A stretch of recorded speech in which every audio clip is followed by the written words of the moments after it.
पूरी दुनिया में लाखों करोड़ों लोग अब तक के कोरोना महामारी से अपनी जान गंवा चुके हैं। हर देश इसको एक आपदा के रूप में देखता है, मगर हमारे भारत की केंद्र सरकार के लिए ये आपदा है ही नहीं। खासकर तब जब जनता को मुआवजा देने की बात आती है केंद्र सरकार के लिए, तो केंद्र सरकार के लिए कोरोना एक आपदा रह नहीं जाती है। लेकिन जब अपनी राजनीति चमकाने की बात आती है तब ये आपदा बन जाती है, तब कोरोना एक महामारी बन जाती है, तब कोरोना एक भगवान का दिया हुआ श्राप बन जाती है। लेकिन जब मुआवजे की बात आती है इससे केंद्र सरकार मुकर जाती है। आपने परेश रावल की एक फिल्म आई थी ओ माय गॉड, जिसमें एक्ट ऑफ गॉड के बारे में बताया गया था। एक्ट ऑफ गॉड क्या होता है? जो प्राकृतिक आपदाएं आती हैं, तो अगर ये प्राकृतिक आपदा है तो सरकार फिर इसको मुआवजा देने से क्यों मुकर रही है? पूरी फिल्म में आपने देखा था कि कैसे एक्ट ऑफ गॉड के लिए परेश रावल लड़ते हैं अपनी दुकान टूट जाने के लिए कोर्ट में। कुछ वैसे ही इस वक्त देश के अंदर भी हो रहा है। देश की जनता को न्याय अगर कोई दे रहा है तो वो है सुप्रीम कोर्ट। ऐसा लगता है कि देश सुप्रीम कोर्ट चला रहा है, ना कि केंद्र सरकार। केंद्र सरकार सिर्फ पैसा कमाने में लगी है,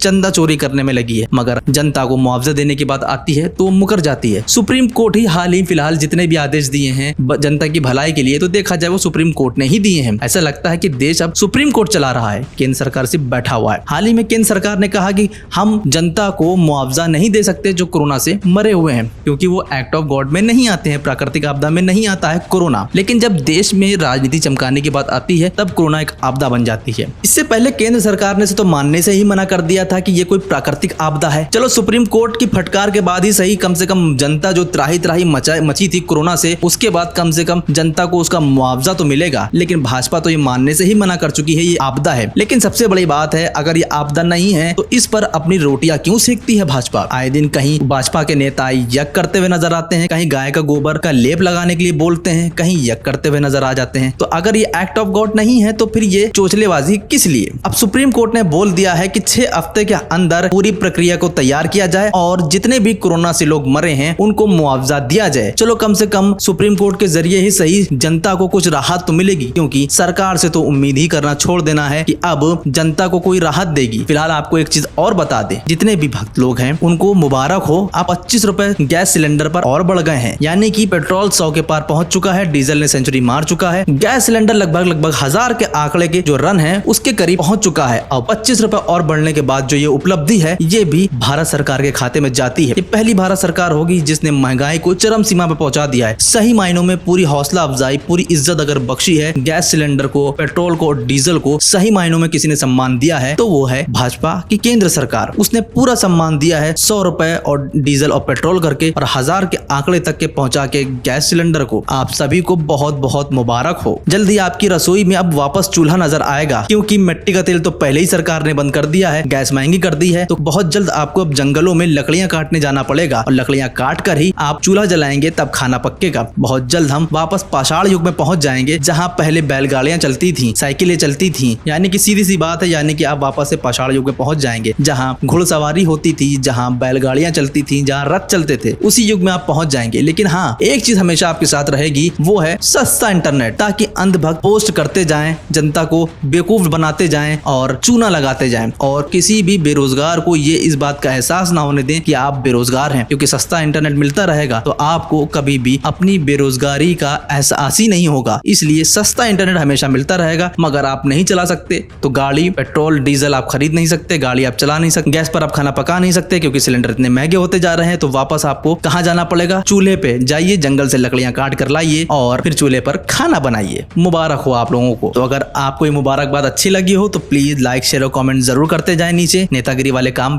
बिल्कुल ना करें, चैनल को सब्सक्राइब भी करते जाएं, क्योंकि आपका सपोर्ट ही हमारी ताकत है। तो जल्दी से खटाक से बटन दबाइए। और हाँ, फिर से एक बार आपको महंगा पेट्रोल, महंगा डीजल, महंगी गैस मुबारक हो। सभी भक्तों तक के ये खबर जरूर पहुंचाइएगा।